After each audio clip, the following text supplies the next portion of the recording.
Өкмөттүн 2015-жылдагы токтомуна ылайык Кыргызстанга ташылган унаанын бажы төлөмү баскыч менен көтөрүлүүдө. 22 сентябрдан баштап Кыргызстанга ташылган унаанын бажы төлөмү ар бир куб сантиметрине 10 центке, же болбосо $200 $300 чейин кымбаттаган. 2016-жылдын 1-январынан тарта кийинки баскычтын негизинде тарифтер дагы 50 центке жогорулады. Ага ылайык акыркы бир жыл ичинде өндүрүштөн чыгарылган жаңы унаалардын бажы төлөмү бир кубуна $2400 $3600 чейин болот. Ал эми чыкканына 10 жылдан өткөн машиналардын бажы төлөмү $3100 $4600 чейин деп көрсөтүлгөн. Буга чейин унаа базарларында машиналар батпай, бош орундар жок болсо, эми жай кеңири. Бирок алармандар өтө эле аз. Бажы төлөмдөрүнө көтөрүлгөндөн тарта сырттан келген унаалар да азайган. Айрым ишкерлер автоунаа ташып келүүнү токтотууда. Анткени көпчүлүгү кымбат алып келген машиналар өтпөй, сата албай отурушат. Таможня союзга кошулгандан бери растаможка көтөрүлө баштады. Ошонун себебинен машина кириши начарлады. Эми дагы январда көтөрүлөт дейт. Анда эмне болушун билбейт. Ишкерлер машинаны алып келе албай калды. Прибалтикадан, Япониядан алып келбей калды. Машинанын сатылышы кымбат, растаможка кымбат. Ошон үчүн машина кирбей калды.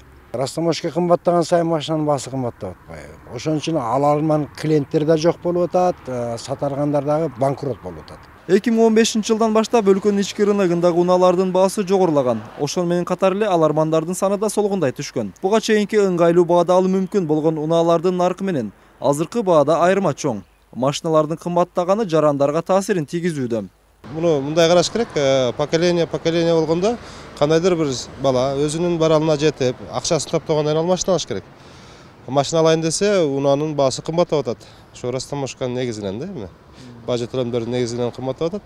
А бул, конечно, ошол элге чоң чөнтөгүнө таасир этиши.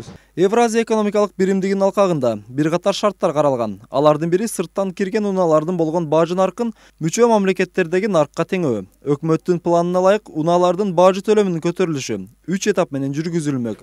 Жаңы жылдагы тарифтин өзгөрүшү кезектеги баскыч.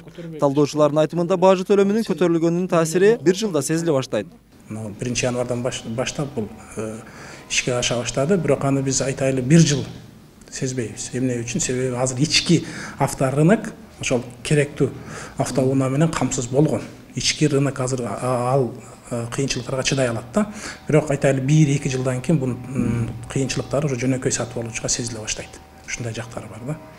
Талдоочулардын баамында бажы төлөмүнүн көтөрүлгөнү Евразия экономикалык биримдикке кирүүдөгү талаптар болгону менен анын шартына өлкө эли азырынча даяр эмес. Экономикалык каачылыкта автоунаанын баасы да көтөрүлүшү катардагы жарандарга оорчулук алып келиши мүмкүн.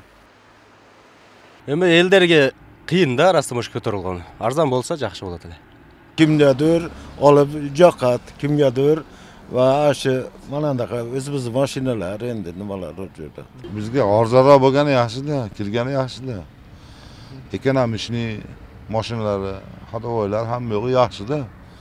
Kelgani yaxshi, inson arzonroq bo'lsa, yana qanday yaxshi bo'lardi.